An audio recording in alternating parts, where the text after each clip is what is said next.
In this episode, we dive into the first of many episodes about relationships. Relationships, in my opinion, are some of the greatest teachers of our lives. This one is a very special one to me because we dive into my relationship with my fiancée, Rachel. Today is actually a special day for us. It is our 8th anniversary. Happy anniversary, darling.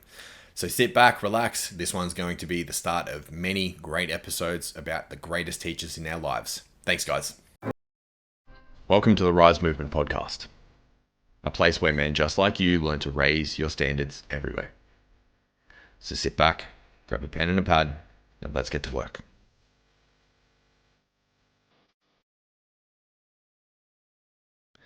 Welcome to another episode of the RYSE Movement podcast. I'm Dave Kerastesi, and in this episode and many episodes after this, we're going to be talking all about relationships.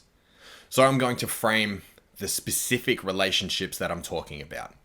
They are your friends and your intimate partner.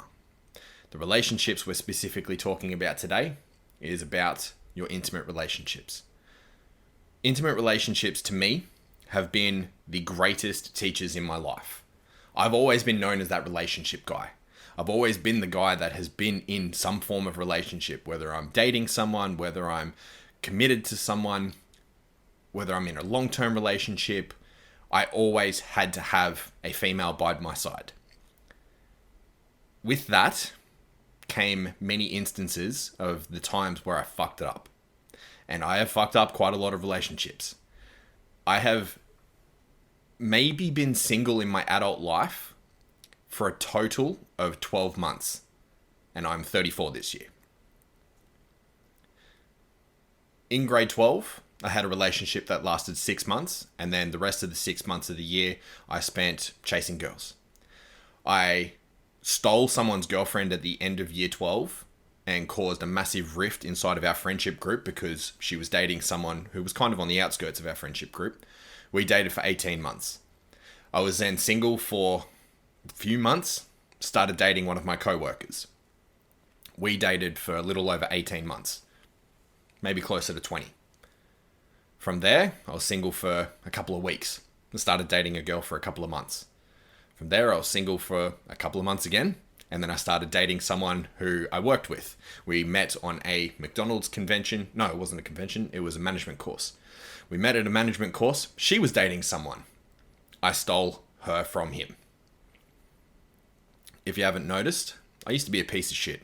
I spoke in depth about the piece of shit level that I used to operate at, my behavior, in episode 2. So if you haven't watched that, I strongly suggest go back and to understand where I came from to where I am now. So that relationship went on for a while. It went on from 2010, midpoint 2010, until just before my birthday in September 2012. From there, slept with a bunch of girls, single for a couple of weeks, and then I went into another relationship with the mother of my oldest daughter. That went from the end of 2012 until the end of 2014. Then jumped out, single for a couple of weeks, jumped into a relationship with a girl who was in another relationship, stole her from him, and some chaos went down inside of that because drama followed me everywhere because I was a piece of shit. I was with her for a couple of months, and then I swore off women and I said, I can't do this anymore. I'm sick of following trauma. I'm sick of following abuse. I'm sick of all of the things that aren't serving me anymore because I keep finding these broken women. What was the common denominator here? It was me. I was the broken individual that was attracting the exact thing that I deserved. So because I was so broken inside of me, that's all I could ever achieve. That's all I could ever have standards of and hope of finding women that were up to my standards because I had no standards inside of myself. I was broken, unhealed, traumatized. I'd been through hell and back. I'd been depressed, anxiety, panic attacks, smoking cigarettes, drinking, trying to use sex as a coping mechanism to feel better. Jerking off multiple times a day just to be able to feel something different. I used to self-harm. I was low, really, really fucking low. And then started going through therapy in 2015. And at that point, that's where I started doing a lot of soul searching. And that's where I figured out I need to understand intimately, deeply, at an unconscious level, just what female I'm attracting. just what female I deserve. Because I was sick of deserving shit. I was sick of these substandard females that were coming towards me that had huge body counts, that were traumatized, massive daddy issues and all these sorts of things, all because I was unhealed inside of myself, or because I had my own daddy issues, because I had my own trauma and my own hang-ups, and I was just an unhealed individual that was trying to cope with life through women, through sex. So 2015, I started doing some therapy, started doing some counseling, and I wrote down in that time where I was single, for about 3 months I was single, and I wrote down the standards and attributes and behaviors of my dream woman. And it's interesting that I'm recording this on the 6th of June, because today is my anniversary, my 8th anniversary with my fiancée, Rachel.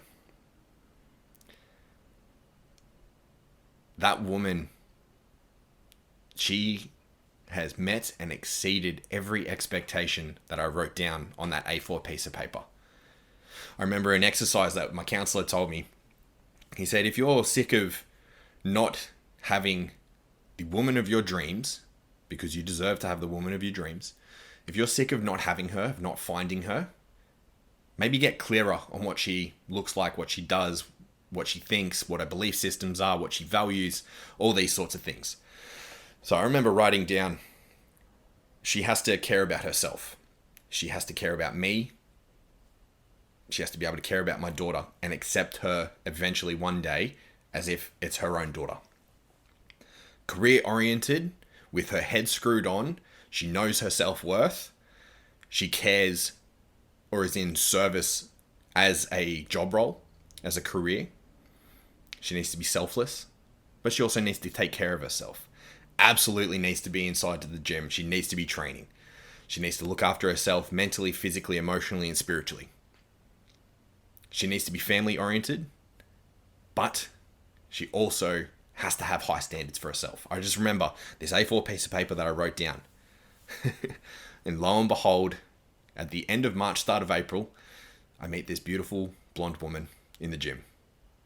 She's sitting there stretching in a way that I've never seen anyone stretch before. She was doing an adductor stretch, sitting up against a horizontal beam with her legs out in a perfect split.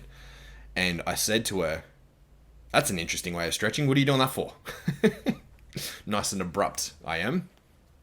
And she looked at me so confused. She's like, who is this guy?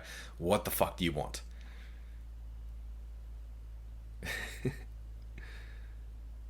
This beautiful woman was so caught off guard by me and my abrupt approach. And then we just started talking. I said, what are your goals and all the rest of it? Because I was a personal trainer at the gym at this time. And she was just on the gym floor stretching. And I just approached her because I was like, well, I need some clients. Let's spark up a conversation. I was out doing lead generation as it was. And so I just started chatting to her. And then asked her what her training goals were, what she's looking for inside of the gym, if there's anything I can help her with. And I booked in a free session for her. I said, yeah, sure, come along, I'll give you a free session, I'll show you the ropes. I've seen you squatting out the other day, seen you moving some decent weight compared to what your body weight is. I'd love to give you some pointers to be able to help tweak up your technique. And then so we booked in a session. She was way too cool just to be a client. I was like, I like you more than just a client. I want to be friends with you. You're really, really cool. We went and caught up for coffee. We started hanging out, grabbing sushi together, creating a friendship. And then we were down on the beach and I had longer hair at this time and she braided my hair. And I just remember looking up at her thinking how comfortable with her I felt. Just how fucking cool she was. So I'm sitting there contemplating whether I ruined this friendship and, client's relationship that we had by asking her out on a date.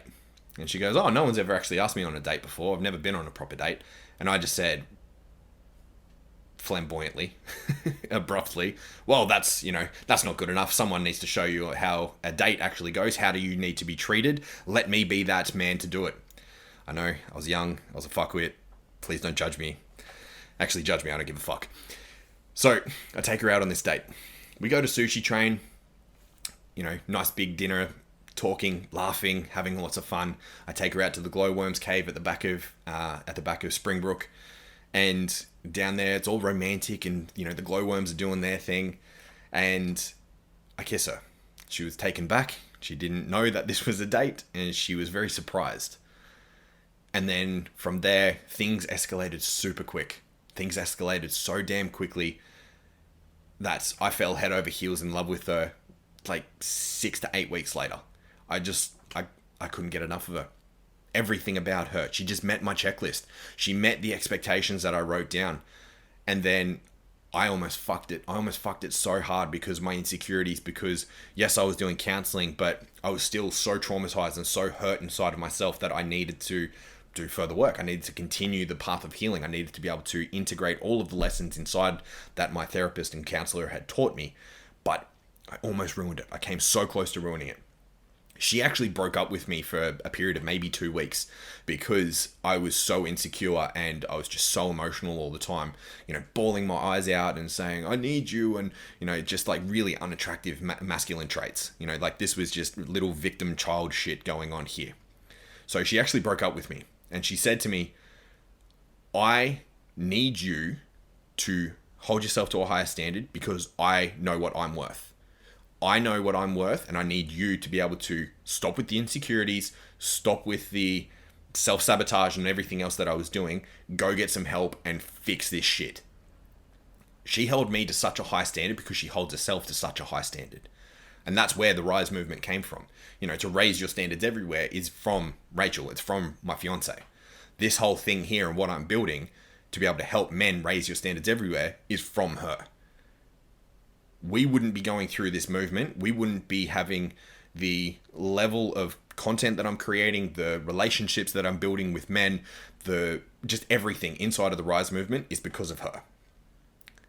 It helped spark something inside of me. It helped me hold myself to a higher standard because she demanded that she is of a high standard. She is a high value woman. I need to acclimate to her level to be able to keep myself around. And I moved hell and high water in those 2 weeks to make sure that I actually cancelled my therapy at this point because I was like, I don't need this. But all the emotional breakdowns and everything happened. I got myself back in. I started doing some personal development work. I started reading books, audiobooks, podcasts. I got a business coach to be able to help with my insecurities around finances and my terrible financial habits and behaviors.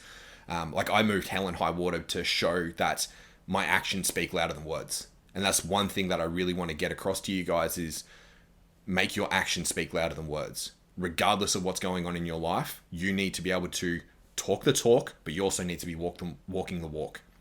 If you can't talk the talk and walk the walk, your actions don't meet your words. Actions speak louder than words. You don't even have to speak. Just fucking do. Just be the man necessary to be able to have and experience everything that you want to, and you can move anything. Any obstacle in front of you, you can go through it, around it, under it, doesn't matter. You will be able to do whatever you want to do if you acclimate to a high standards of action taking. So we get back together. A few months later, we take full custody of my daughter. I get an anonymous phone call saying that my ex and my daughter are homeless, living out of her car. We take custody of my daughter. And in that time, I said to her, I need you to step up and to essentially be stepmom, because if not, I need to leave you. And it was a really hard conversation because, yes, she's the woman of my dreams.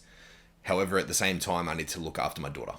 I need to make sure that everything for her is being provided for, that she's being looked after, that she's taken care of. That was my number one priority. And then, lucky enough, this beautiful, I think she was only 23 at this time. Rachel, I'm talking about. She turned around and said, yeah, I can do that for you. It took a little bit, and I put no pressure on her shoulders. I said, hey, look, this is my mess that I need to worry about. I need to be able to, go through this and navigate it as easy as possible. and I don't want to put any burden on your shoulders. I don't want to make you feel obliged to do anything. This is 100% your decision. I respect you for whatever decision that is. Like, I love you, obviously, and I don't want to lose you, but this is all on your shoulders. And ultimately, I was lucky enough for her to turn around and said, yeah, I can be stepmom. And so she started helping me with getting Aurelia ready for school drop-offs or kindy drop-offs back then, because she was only 2.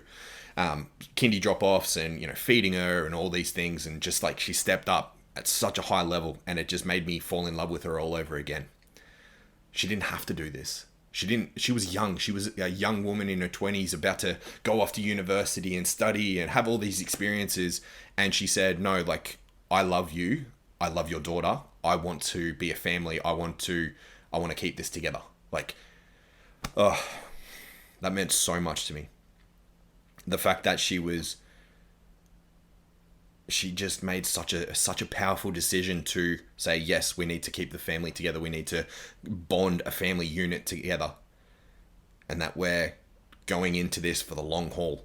That was a huge thing. And we're like, at this point, we were 8 months into a relationship. And she said, yes, no, we will do this together. I will be stepmom. I'll, help your daughter and all the rest of the things. It was phenomenal, absolutely phenomenal. And then a little under 11 months later, it was the night before New Year's Eve in 2016. We're laying in bed and she goes, Dave, what do you reckon this thing is? And she starts pointing to her below her belly button. There's a little bit of a lump, a bit of a pouch, a bit of a protrusion. Dave, what do you think this is? And immediately in my head, I think, holy shit, I know exactly what that fucking is. And she's like, yeah, it's been there for, a few days to a few weeks now. Whenever I lie down, do you reckon I should go see someone about it? Lovely, naive Rachel. God, I love you. I said, honey, I know exactly what that is. Like, you're pregnant. She's like, no, surely not. And, this is 18 months into a uni degree. No, that can't be. The next morning, she wakes up, goes, gets pregnancy test, comes home, and she's going through all of the emotions. She's hysterically crying. She doesn't know what's going on. Like, this is another massive change in a very short relationship. We've just taken full custody of our daughter. I got a business coach. I'm doing, therapy and counseling, and she's off to uni and doing placements, and like, it's chaos. It's constant chaos, but we're managing, because we're together, united. We've got both a firm grip on the relationship and its operations. We're balancing it. We're doing our best. Then go through, do all the scans and figure out that, okay, well, you're actually 17 and a half weeks pregnant. This is happening. And that's where it went. And so I said to her, don't worry about a thing. I'm going to take absolute care of everything. All you need to do is look after yourself, get as much of your uni as possible done. The rest will be left up to me. I've been here. I've done that. Let me support you. Let me provide for you. Let me do all the things necessary to make sure that this doesn't stress you out too much. And we got through it. It was hard. Absolutely, it was hard. However, because we were both in it together, we both communicated, we both had equal share of the relationship and where it was going, and just, we did it together. That's the main thing. We did it together. And then in June of 2017, Sophia was born, our youngest. She came into the world with a bang, and holy crap, is that bang still going. That kid is crazy. She's so full of love, so full of life, as both of the girls are. Anyway, I digress. Throughout that time, from the start of our relationship to now, it's never really been smooth sailing. It's been chaos majority of the time. The reason why we do so well, today is our 8th anniversary. The reason why we do so well, it comes down to these points here. So these are some of the topics that we're going to be covering in the podcast over the next couple of episodes, because like I said before, relationships are probably the biggest teacher of my life. And these are some of the aspects that I've identified, and we're going to go into depth into a lot of them about a relationship. So I'm just going to list them out, then we're going to talk a little bit briefly about each point. Communication, understanding needs, intimacy, likes, interests and hobbies, emotions, career ambitions, children, values, beliefs, disagreements, arguing, fighting, finances, saving, investing in debt, to choose them every single day, to know them and their behaviors and non-verbal communication. So these points here, we're going to go in depth in a few other podcast episodes, but let's just talk a little bit briefly about communication. Communication is a two-way street. The level of communication that you receive all comes down to the level of communication you deliver. What do I mean by that? If you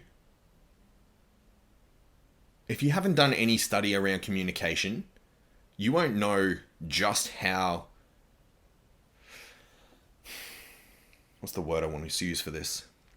If you haven't done any studies around communication, you don't know how ineffective making noises out of our face actually is. Communication is it's a tightrope. It's a fine-edged sword. You say one thing one way and you're fine. You say it another way and you're fucked. When it comes to communication, it's not what you say, it's how you say it. It's your posture, it's your breathing, it's the tone in your voice, it's the volume of your voice, it's the timbre, the timbre, the tempo, the specific pauses, the frequency, it's everything. 93% of communication is... Let me start that again. 93% of communication is miscommunication. It's not what you say, it's how you say it.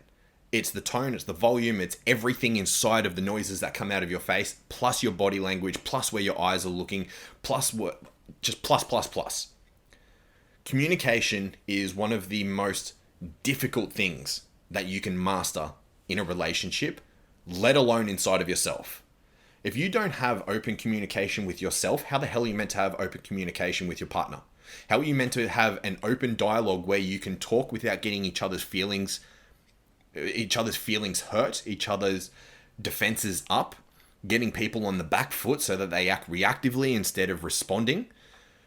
Communication is the number one thing that fucks up relationships. All relationships. It doesn't matter if it's your parents, you talking to your parents. It doesn't matter if it's in business, your colleagues, your acquaintances, your friends, customers.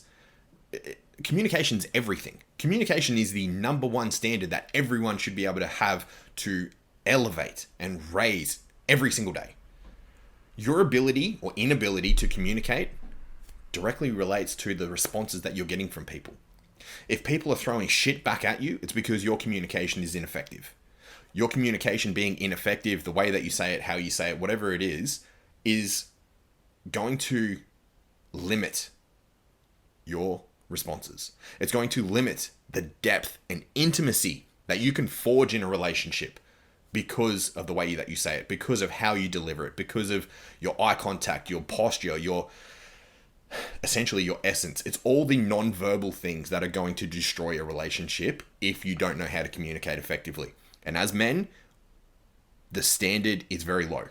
The standard of communication for men is so fucking low, it's laughable.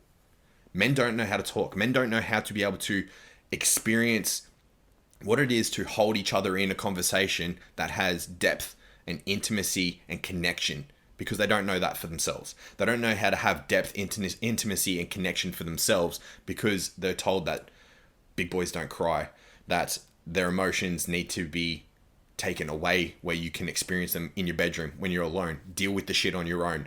Why do you think that the suicide rate is 3 out of 4 suicides are men? It's because we are forced to deal with shit on our own. That's how we were raised. So we weren't taught how to have a communication with ourselves. We weren't taught how to experience our feelings and to be able to communicate it to a emotional being such as females. If we can't understand ourselves, what the fuck we're going through, how do we expect to be able to receive it with a partner? And they go, I don't understand you. You always seem angry. You always seem short with me. Yeah, because we don't know how to say that to ourselves. We don't know how to have the vulnerability and authenticity to say, hey, look, I'm really fucked up right now. I'm feeling really afraid. I'm feeling really upset and guilty because I feel like this is going on in the relationship. I feel like we don't have enough sex because I'm so scared of connecting to you and being vulnerable to you because I was conditioned as a child that big emotions aren't fair. Big emotions aren't okay for be shown in public. I don't know how to connect to you because I don't know how to connect to myself. And so thankfully, because of the relationship that I have with Rachel, she has brought the best side of me out. She has helped me be authentic and vulnerable and tell the truth. We have no secrets between us. I am so thankful for that, because when it comes to secrets, when it comes to lies, you're always chasing your tail.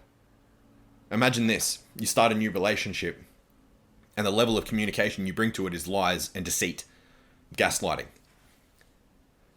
Not only is there mistrust because of your miscommunication or deliberate communication, depending on how you want to look at it, you also have to keep track of the lies.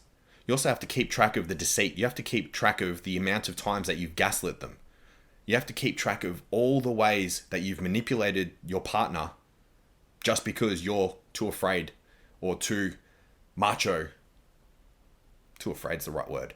Too afraid to show who you really are inside. Too afraid to be able to communicate effectively just what you think and feel. And it goes the same for the females, but this isn't a female-oriented channel. This is all about men.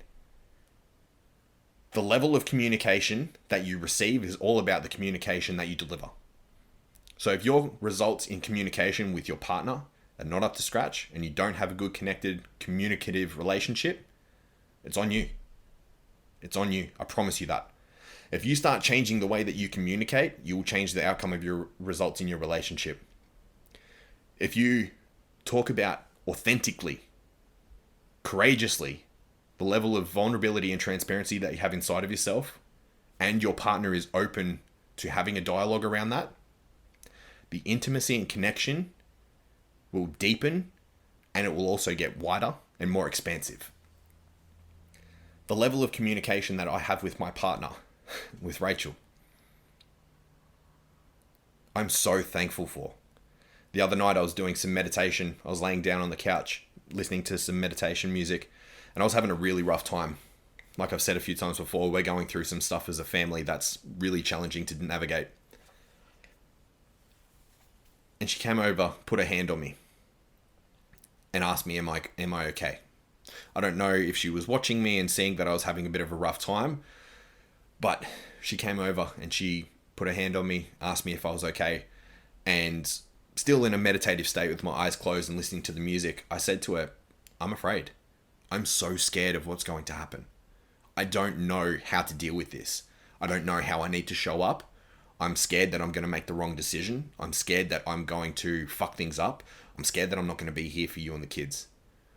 I expressed my internal situation instead of showing her nothing but a facade, nothing but a mask that I put on to be able to try and protect her. The more authentic that I am with her, for her and the kids, the better it is for everyone because they know where we each stand. With my kids, I know when they come up to me and they say, Daddy, I love you over and over and over, that means they're trying to get my attention because I'm not emotionally available at that moment. They're knowing in their little unique genius brains, because children absolutely are geniuses. They are a mirror reflection of what us as parents, especially as fathers, are showing them.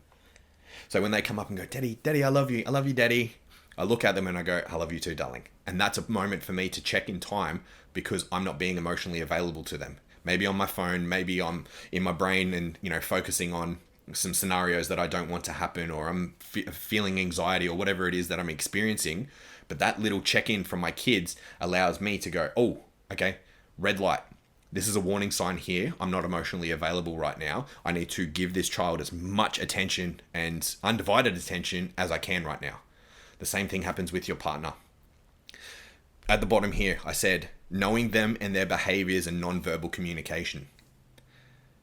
How many times have we wished that we knew the insides and outs of what our partner was thinking and feeling? We're not mind readers.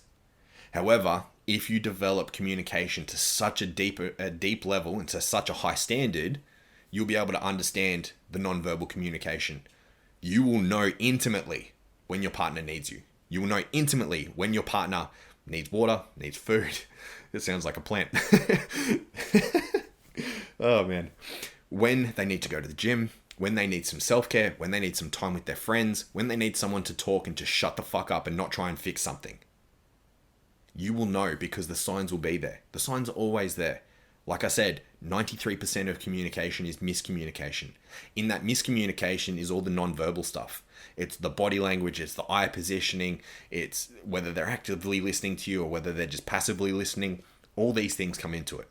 And with Rach, I know her. She doesn't like to admit that I know her. However, when it comes to her and the things that piss me off when she's not looking after herself, it's always around diet, it's around training, it's about water, sleep, and stress. They're the main things that I look at for the hundreds of people that I've looked after in the last 11 odd years being a personal trainer.